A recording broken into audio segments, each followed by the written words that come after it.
नमस्कार मंडळी, मी भरत विजय चव्हाण तुम्हा सगळ्यांचं स्वागत करत आहे. मंडळी, दशावतार, आरपार आणि बेन लग्नाची गोष्ट या तीनही सिनेमांना रिलीज होऊन आता 9 दिवस झालेले आहेत. सेकंड वीकेंड चालू आहे.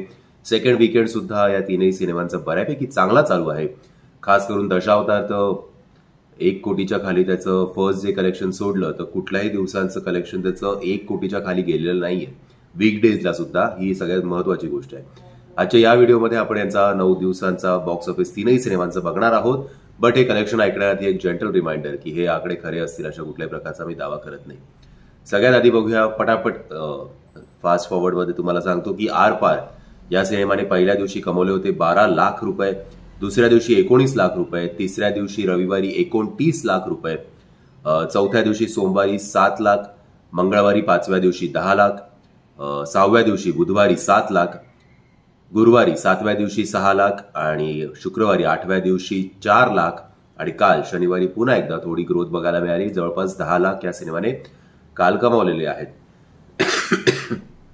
असं करत याचं ओव्हरऑल वर्ल्ड वाईड कलेक्शन जे ग्रॉस कलेक्शन आहे ते आहे 1 कोटी 18 लाख रुपयांचं. तर नेट कलेक्शन आहे 1 कोटी 4 लाख रुपये.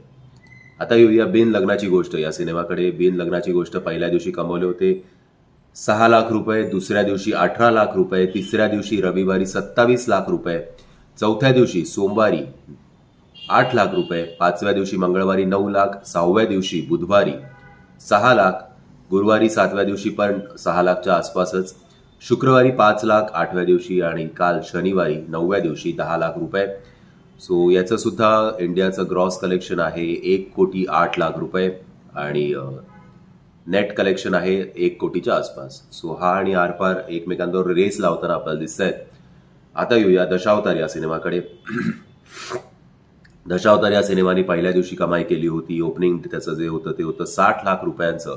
पण नंतर अनस्टॉपेबल हा असा एक सिनेमा ठरला आणि तो काही गेल्या अजूनही स्लो डाऊन व्हायचं नाव घेत नाही. ही चांगली गोष्ट आहे. सो दुसऱ्या दिवशी शनिवारी 1 कोटी 40 लाख रुपये, तिसऱ्या दिवशी रविवारी 2 कोटी 40 लाख रुपये, सोमवारी 1 कोटी 10 लाख रुपये, 5व्या दिवशी मंगळवारी 1 कोटी 25 लाख रुपये, 6व्या दिवशी बुधवारी 1 कोटी 30 लाख रुपये, 7व्या दिवशी गुरुवारी 1 कोटी 15 लाख रुपये, 8व्या दिवशी शुक्रवारी सेकंड फ्रायडेला 1 कोटीच्या आसपास आणि काल पुन्हा एकदा एक मोठी जंप असा एक एक्सपेक्टेड आहे. आता जो रफ फिगर आलेला आहे तो आलेला आहे 9व्या दिवशी शनिवारी 2 कोटी 64 लाख रुपये इतका. सो आज रविवारी 10व्या दिवशी कदाचित हा 3 कोटी किंवा 2.5 कोटी पुन्हा एकदा 2.5 ते 3 मध्ये आपल्याला याचं कलेक्शन दिसेल. ते उद्या तुमच्या समोर आणीनच मी. असं करत याचं पहिल्या 9 दिवसांचं ग्रॉस कलेक्शन झालेलं आहे 12 कोटीच्या आसपास, 12 कोटी 84 लाख रुपये आणि नेट कलेक्शन आहे 12 कोटींच्या आसपास. सो ओव्हरऑल चांगली कमाई. आता मी अंदाज जो लावला होता या सिनेमाचा तो असा 8 ते 10 कोटी या सिनेमाचं बजेट असेल असं मला वाटलं होतं.